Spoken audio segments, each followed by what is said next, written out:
Welcome to my YouTube channel my dear students. जैसा आपको पता है कि हम लोग यहाँ पर एग्ज़ाम का प्रिपरेशन कर रहे हैं और एग्ज़ाम के प्रिपरेशन के लिए मॉडल पेपर सॉल्व कर रहे हैं। तो आज सेट 3 सॉल्व करने वाले हैं। एक्चुअल में पूरा सॉल्व हुआ हुआ है, तो इसी को हम बस थोड़ा सा डिस्कस कर देंगे ताकि आपके लिए आसानी हो जाए। सेट 1 सेट 2 का लिंक डिस्क्रिप्शन में दिया हुआ है, आप वहाँ से भी देख सकते हैं, और सेट 4 सेट 5 कंप्लीट होने के बाद भी लिंक डिस्क्रिप्शन में दे देंगे, तो वो भी आप डिस्क्रिप्शन में चेक कर सकते हैं। और इसके बाद अभी तक अगर आप चैनल सब्सक्राइब नहीं किए तो सब्सक्राइब करके जुड़ जाइए, क्योंकि यहाँ पर आपका एग्ज़ाम का पूरा प्रिपरेशन करवा देंगे। और अच्छा है, उम्मीद है कि एग्ज़ाम आपका अच्छा जाएगा, दुआ करें एग्ज़ाम का अच्छा जाए। यहाँ पे हम साथ साथ कुछ शॉर्ट्स वीडियो बना रहे हैं एग्ज़ाम का क्वेश्चंस का, ताकि आप शॉर्ट से भी फ़ायदा उठा सकें। कई ऑर्गेनिक का रिएक्शन का शॉर्ट अब तक बना चुके हैं, आगे भी हम बना के अपलोड कर रहे हैं, वहाँ से भी आप फ़ायदा उठा सकते हैं। जिस किसी को ये पूरा रिटन नोट्स जो सेट है, सेट का सॉल्व किया हुआ आंसर है, जिस किसी को भी रिटर्न चाहिए कमेंट में आप येस टाइप करिए, आपको हम ये नोट्स प्रोवाइड करा देंगे। अब आते हैं, हम लोग इसको सॉल्व करते हैं। पहला क्वेश्चन जो है वो रेट लिखा हुआ है, रेट एक्सप्रेशन दिया हुआ है। रेट एक्सप्रेशन में के रेट कांस्टेंट ए का स्क्वायर है, बी टू द पावर 1 है। तो ये जो ऑर्डर ऑफ रिएक्शन निकालने बोला इस रेट एक्सप्रेशन से, तो जो पावर 2 है और इसका पावर 1 है, इन दोनों को सम कर दीजिए, ऑर्डर ऑफ रिएक्शन निकल जाएगा। 2 + 1 3 हो गया। एप्लीकेशन ऑफ एड्जॉर्प्शन, एड्जॉर्प्शन का कई एप्लीकेशन है, एक पता करने बोल रहा है, तो हम 3 लिख दिए। प्रोडक्शन ऑफ हाई वैक्यूम बनाने के लिए, क्रोमेटोग्राफिक एनालिसिस में करते हैं, इनर्ट गैस को सेपरेट करने में करते हैं, ये क्वेश्चन था। दूसरा, ये कॉम्प्लेक्स कोऑर्डिनेशन कंपाउंड है, कॉम्प्लेक्स साल्ट है। इस कॉम्प्लेक्स साल्ट में सेंट्रल मेटल एटम कॉपर, इसको कहते हैं लिगेंड, ये सब आयोनाइजेशन स्फीयर है। तो इसको आपको इसका ऑक्सीडेशन नंबर, इस पर कितना चार्ज है पता करना है, इसको निकालने बोल रहे हैं। कैसे निकालेंगे? इसका वैल्यू मान लेंगे एक्स मान लिए। दूसरा, सारे के चार्ज को सम कर देते हैं, तो इसका चार्ज नहीं पता है, अननोन है, उसको एक्स मान लिए। NH3 न्यूट्रल होता है, उसका चार्ज 0 होता है, तो 0 × 6, जितना NH3 उतना कर दिए, प्लस Cl, तो Cl पे होता है -1, 3 Cl है, 3 से मल्टीप्लाई कर दिए। इस पूरे कंपाउंड पे नेट चार्ज 0 है, इक्वल टू में 0 ले लिए। सारे को सॉल्व किए, x -3 आ जाएगा, -3 को उधर भेजेंगे, +3 आ जाएगा। इसका मतलब कॉपर का चार्ज +3 है, means oxidation number of copper is +3। Solve हो गया। आगे बढ़ते हैं। इस कंपाउंड का IUPAC नेम लिखने बोल रहा है। तो IUPAC नेम कैसे लिखेंगे? देखिए, ये कंपाउंड है, उसमें अल्कोहल भी है, एल्कीन भी है, तो जिस तरफ अल्कोहल सीनियर है, जिस तरफ से अल्कोहल नज़दीक पड़ेगा उस तरफ से नंबरिंग करेंगे। तो 1 2 3 4, ये नंबरिंग हो गया। अब इसका नाम लिखना है, तो पेरेंट चेन में देखिए कितने कार्बन है, 4, तो 4 के ले लीजिए ब्यूट, इस तरीके से ब्यूट ले लेंगे। फिर 2 के बाद डबल बॉन्ड है, तो 2 के बाद इन ले लेंगे, और 1 पर ऑल है तो लिख देंगे 1 पर ऑल, 1 पर अल्कोहल है, 1 पर ऑल। लेकिन ओ जब रहेगा, वॉवेल जब रहेगा, तो ई को हटा देते हैं, तो लिखा जाएगा 2 इन ऑल। अब 1 लिख भी सकते हो, नहीं भी लिख सकते हो, करेक्ट नेम इस तरीके से लिखा जाएगा। क्वेश्चन है, नाइट ब्लाइंडनेस किस कारण से आता है? कौन से विटामिन की कमी से नाइट ब्लाइंडनेस आता है? तो विटामिन ए की कमी से। ये deficiency of night blindness is due to vitamin A. Use of PVC, एक यूज़, तो कई यूज़ है इसका। हम लोग वाटर सप्लाई पाइप जो यूज़ करते हैं घर में, ड्रेनेज सिस्टम में पाइप, वो PVC का बना होता है। जो स्विच यूज़ करते हैं, इलेक्ट्रिकल स्विच, वो भी PVC का बना होता है। तो ये इसका एप्लीकेशन है। One example of analgesic, analgesic का कई एग्जाम्पल है। पेन रिलीवर्स होता है, तो इसका एग्जाम्पल, ये कई एग्जाम्पल है, एक एग्जाम्पल बोला तो हम लिख दिए इतना।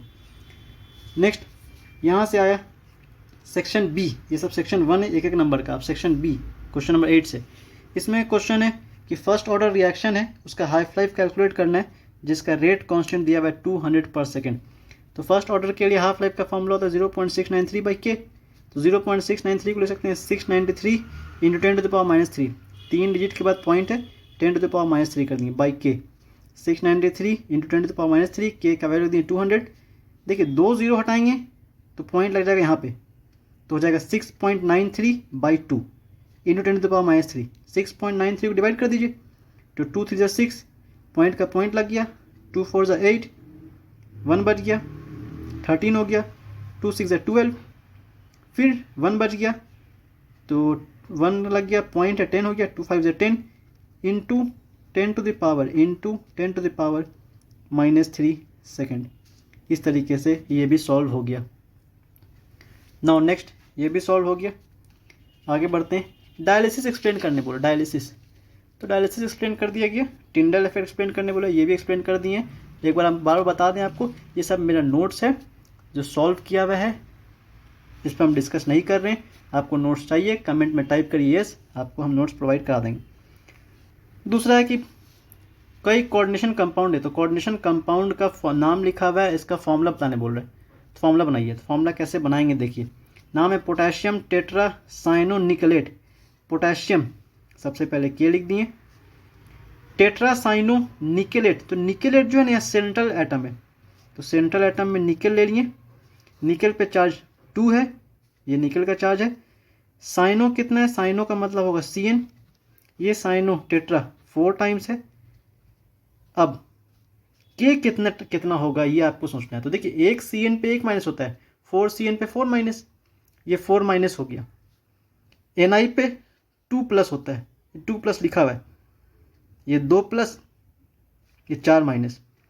एक न्यूट्रल सॉल्ट में जितना नेगेटिव उतना पॉजिटिव होना चाहिए, तो अगर ये 2 प्लस है तो इधर भी 2 प्लस होना चाहिए, 2 प्लस मिलके 4 प्लस, एक Cn पे 1 माइनस, 4 Cn पे 4 माइनस, तो 4 प्लस 4 माइनस सॉल्ट हो जाएगा न्यूट्रल। तो न्यूट्रल होने के लिए बाहर होना चाहिए 2 प्लस, 2 प्लस कैसे हो, एक पोटेशियम पे तो 1 ही प्लस होता है, अब 2 पोटेशियम ले लीजिए, 2 प्लस बन जाएगा, फॉर्मूला बन गया K2NiCN4। Next hexamine cobalt 3 sulphate. Hexamine, तो हेक्सामीन कोबाल्ट, सेंट्रल मेटल में कोबाल्ट है और हेक्सामीन है, तो NH अमीन होता है NH3, ये 6 है तो 6 NH3, चार्ज NH3 कोबाल्ट पे 3 है, सल्फेट। अब यहाँ सोचना पड़ेगा आपको, हेक्सामीन कोबाल्ट 3 सल्फेट, कैसे इसको लिखा जाए। कोबाल्ट पे चार्ज 3 है, सल्फेट पे चार्ज -2 है, सल्फेट लिख दिए। कौन कितने बार होगा, NH3 पे चार्ज 0 और कोबाल्ट पे चार्ज 3, तो 3 + 0 3, इस पूरे कॉम्प्लेक्स पे 3 पॉजिटिव है, इस पे 2 नेगेटिव है, SO4 पे होता है 2 नेगेटिव सल्फेट, दोनों को 6 बना दीजिए, 6 पॉजिटिव 6 नेगेटिव। कैसे बनाएंगे, ये पूरे कॉम्प्लेक्स पे 3 पॉजिटिव है, इसको 2 बार ले लीजिए, बन गया 6 पॉजिटिव। SO4 पे 2 नेगेटिव है, SO4 के लिए 3 बार, बन गया 6 नेगेटिव। नाम हो गया हेक्सामीन कोबाल्ट 3 सल्फेट। इस तरीके से ये फॉर्मूला भी कंप्लीट हो गया। नेक्स्ट है टेट्रा कार्बोनिल निकेल, ये पहले वाले सेट में भी आई थिंक क्वेश्चन था, टेट्रा कार्बोनिल निकेल। तो टेट्रा कार्बोनिल, कार्बोनिल होता है carbon monoxide, tetra means 4 times है, निकेल निकेल है। और आपको बता दें कार्बोनिल एक न्यूट्रल लिगेंड है, तो इस पर भी चार्ज 0, इस पर भी चार्ज 0, निकेल का चार्ज 0, कंपाउंड ऐसे न्यूट्रल हो गया 0। नेक्स्ट अमीन का रिएक्शन एनिलीन, इसको कहते हैं एनिलीन। एनिलीन का रिएक्शन है NaNO2 + HCl 0 to 5 degree Celsius, ठंडा एनवायरमेंट रिएक्शन है। NaNO2 से रिएक्ट करता है HCl तो बनाता है बेंजीन डायजोनियम क्लोराइड। ए के बारे में पूछ रहा है, ए पहचानिए, फिर जो ए बनेगा उस UCN से रिएक्ट करे तो बी बनेगा, बी पर चाहे पहचानिए। बी का रिएक्शन H2 निकल से तो सी बनेगा, सी को आइडेंटिफाई करिए। इस क्वेश्चन में A B C आइडेंटिफाई करना है कि ABC कौन सा कंपाउंड है, बहुत ईजी है। इन दोनों का रिएक्शन से बनता है बेंजीन डायजोनियम क्लोराइड, ये बनता है बेंजीन डायजोनियम क्लोराइड N2Cl। फिर CuCN से जब रिएक्शन करवाते हैं तब ये पूरा चीज़ हट जाएगा और वहाँ पे CN जुड़ जाएगा। इस रिएक्शन को कहते हैं हम लोग सैंडमेयर रिएक्शन। यहाँ पे CN आ जाएगा और CN के बीच में कार्बन नाइट्रोजन के बीच में ट्रिपल बॉन्ड है, और जब हाइड्रोजन से रिएक्शन करवाते हैं तो दोनों के पास आके हाइड्रोजन जुड़ जाता है, तो ट्रिपल बॉन्ड टूट जाता है और दोनों बन जाता है सिंगल बॉन्ड, C और N सिंगल बॉन्ड बन जाता है। कार्बन का 2 बॉन्ड जो बच गया वो हाइड्रोजन आके जुड़ जाता है, यहाँ भी हाइड्रोजन जुड़ जाता है, तो CN बन जाता है CH, C बन जाता है CH2, N बन जाता है NH2। इस तरीके से ये रिएक्शन बन गया बेंजाइल अमीन। तो एनिलीन बन गया बेंजाइल अमीन, या इसका नाम होता है फेनाइल मिथेनामीन, इस तरीके से भी कह सकते हैं इसको कहते हैं बेंजीनामीन। तो ये रिएक्शन कंप्लीट हो गया, ए हो गया ये, बी हो गया ये, सी हो गया ये, कंप्लीट हो गया रिएक्शन। नेक्स्ट पेप्टाइड लिंकेज पूछ रहा है, पेप्टाइड लिंकेज क्या होता है। तो पेप्टाइड लिंकेज एक अमाइड लिंकेज को पेप्टाइड लिंकेज कहते हैं, जहाँ पे COOH ग्रुप और NH2 ग्रुप, COOH ग्रुप और NH2 ग्रुप आपस में रिएक्ट करके वाटर एलिमिनेट कर जाता है, जिससे अमाइड लिंकेज बनता है। इस अमाइड लिंकेज को पेप्टाइड लिंकेज कहते हैं। COOH का OH, NH2 का H, वाटर बन के बाहर बच जाता है CONH, रिएक्ट कर जाता है, कंबाइन कर जाता है। इस लिंक को कहते हैं पेप्टाइड लिंकेज। ये पेप्टाइड लिंकेज पर था। ये क्वेश्चन नंबर 12 का फर्स्ट पार्ट है। नाउ नेक्स्ट 12 का सेकेंड पार्ट देखते हैं। 12 का सेकेंड पार्ट है डीनेचुरेशन ऑफ प्रोटीन्स। ये भी इंपॉर्टेंट क्वेश्चन है, डीनेचुरेशन ऑफ प्रोटीन और peptide linkage. Denaturation of proteins कई बार आ चुका है। क्या होता है इसमें, प्रोटीन्स अपना वर्क करना खो देता है। फिजिकल और केमिकल चेंज के कारण प्रोटीन अच्छे से काम नहीं कर पाता है, जिसको कहते हैं डीनेचुरेशन ऑफ प्रोटीन्स। हालांकि ये पूरा नोट्स लिखा हुआ है, आप पढ़ सकते हो किस कारण से ये होता है। दूसरा थर्मोप्लास्टिक और थर्मोसेटिंग प्लास्टिक में दो डिफरेंस बताने, हम यहाँ पे 3 लिख दिए हैं। तो क्वेश्चन है 3 डिफरेंस, दोनों में डिफरेंस कर दिए। अच्छा, उसके बाद शॉर्ट नोट्स है एंटीसेप्टिक्स। एंटीसेप्टिक्स पे शॉर्ट नोट्स, तो एंटीसेप्टिक के बारे में लिख दिए एग्जाम्पल के साथ, एग्जाम्पल भी लिख दिए, 2 एग्जाम्पल लिख दिए हैं, एग्जाम्पल तो एक ही पूछ रहा था। दूसरा ट्रांक्विलाइजर, तो ट्रांक्विलाइजर क्या होता है उस पर भी शॉर्ट नोट्स था, वो भी शॉर्ट नोट लिख दिए हैं विथ एग्जाम्पल, एग्जाम्पल भी लिख दिए, 3 एग्जाम्पल यहाँ पे लिखा हुआ है। नेक्स्ट न्यूमेरिकल है। ये न्यूमेरिकल क्वेश्चन क्या है, एक रिएक्शन है, उस रिएक्शन में जो रेट कांस्टेंट है, रेट कांस्टेंट आप जानते होंगे टेम्परेचर पे डिपेंड करता है। तो अगर टेम्परेचर बढ़ता है तो रेट कांस्टेंट भी बढ़ जाता है। तो 500 केल्विन पर किसी रिएक्शन का रेट कांस्टेंट 0.02 पर सेकेंड था, और 700 केल्विन पर उसका रेट कांस्टेंट होगा 0.07। तो रेट कांस्टेंट बढ़ गया, टेम्परेचर बढ़ा, रेट कांस्टेंट बढ़ गया। क्वेश्चन में एक्टिवेशन एनर्जी निकालने बोल रहा है, log 2 का वैल्यू और log 7 का वैल्यू दे दिया, इतना चीज़ गिवन है। इतना हम करके इनकम्प्लीट करके रखे हुए, इसको कंप्लीट करते हैं। फॉर्मूला होता है log K2/K1 EA/2.303 R is universal gas constant और E इज एक्टिवेशन एनर्जी, जो कि फाइंड करना है। R का वैल्यू आपको पता होना चाहिए, R का वैल्यू कई होता है 8.314 जूल पर मोल पर केल्विन, ये इसका यूनिट होता है। T2 - T1/T1 × T2 एक्चुअल में होता है 1/T2 1/T1 - 1/T2, उसको सॉल्व करेंगे तो ये आ जाएगा। अब K2 का वैल्यू रख दिए 0.07, K1 का वैल्यू 0.02, पॉइंट कैंसिल, तो बचा 7/2। EA/2.303 R का वैल्यू जब यहाँ अलग से रखें 8.314, और T2 - T1 700 - 500, T1 × T2 700 × 500, 700 - 500 ये 200 बचेगा, 200 का 0 और यहाँ 0 कैंसिल कर देंगे, तो इधर बचेगा सिर्फ हम लोगों का EA/2.3 2.303 को 2.3 मानकर चलिए, यहाँ बच जाएगा सिर्फ 200/700 × 500। नेक्स्ट 8.314 को अप्रॉक्स मानिए 25/3 लगभग, तो 3 चल जाएगा ऊपर। इधर एक फॉर्मूला आपको हम बता दें, log m/n का वैल्यू होता है log m - log n, minus जाता है, तो यहाँ क्या बचा 7/2, log 7/2, तो इसको लिख सकते हैं log 7 - log 2। अब log 7 का वैल्यू दिया हुआ है, log 7 का वैल्यू है 0.84 माइनस log 2 का वैल्यू कितना दे दिया है, log 2 का वैल्यू 0.3, इन दोनों को माइनस कर देंगे, EA/2.3, 2 0 कैंसिल हो गया इसका, यहाँ बच रहा है आपका 2 इसको भी कैंसिल कर देते हैं 2 से, तो बचेगा 350, तो 1/350 × 5 और इंटू 3 चल जाएगा ऊपर, 3/25।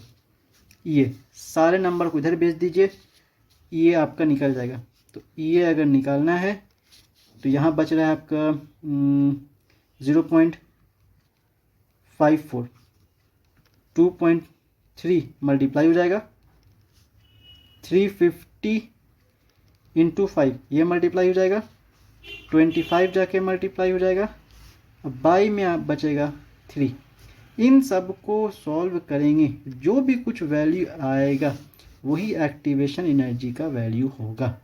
इस तरीके से ये वाला क्वेश्चन कंप्लीट हो जाएगा। इसको निकाल लीजिए और नोट्स में हम इसको कंप्लीट करके रख देंगे। अभी टाइम सेव करने के लिए इसको हम सॉल्व नहीं कर रहे, सिंपल न्यूमरल मल्टीप्लाई और डिवाइड है, आप भी कर सकते हो उसको। आते हैं नेक्स्ट क्वेश्चन में, 15 नंबर के बाद 16 number. 16 number question, one of the most important question, manufacturing of sulphuric acid by contact process. Contact process पे कई बार क्वेश्चन आ चुका है, कोई सा भी बोर्ड हो कॉन्टैक्ट प्रोसेस पे कई बार क्वेश्चन पूछ चुका है। 4 स्टेप में रिएक्शन करवाते हैं, आपको जनरली 3 स्टेप मिलेगा, हम 4 स्टेप में लिख के दे दिए, 1 बाय 1 हर स्टेप से कैसे रिएक्शन होगा ये लिख दिए। दूसरा इसमें क्वेश्चन है कि सल्फ्यूरिक एसिड कैसे रिएक्ट करता है कॉपर से, तो इस तरीके से रिएक्ट करता है, ये बनाता है। सल्फ्यूरिक एसिड कैसे रिएक्ट करता है ग्रेफाइट से, कार्बन से, तो ऐसे रिएक्ट करता है, ये फॉर्म करता है, ये बता दिए। दूसरा स्ट्रक्चर बनाना है H2H2O8। H2H2O8 में 2 H ले लीजिए, डबल बॉन्ड O लगा दीजिए, 2 डबल बॉन्ड O, एक के पास OH, दूसरे के पास भी OH, O को जोड़ दीजिए। इस लिंक को कहते हैं परॉक्सी लिंकेज या फिर परॉक्सी बॉन्ड।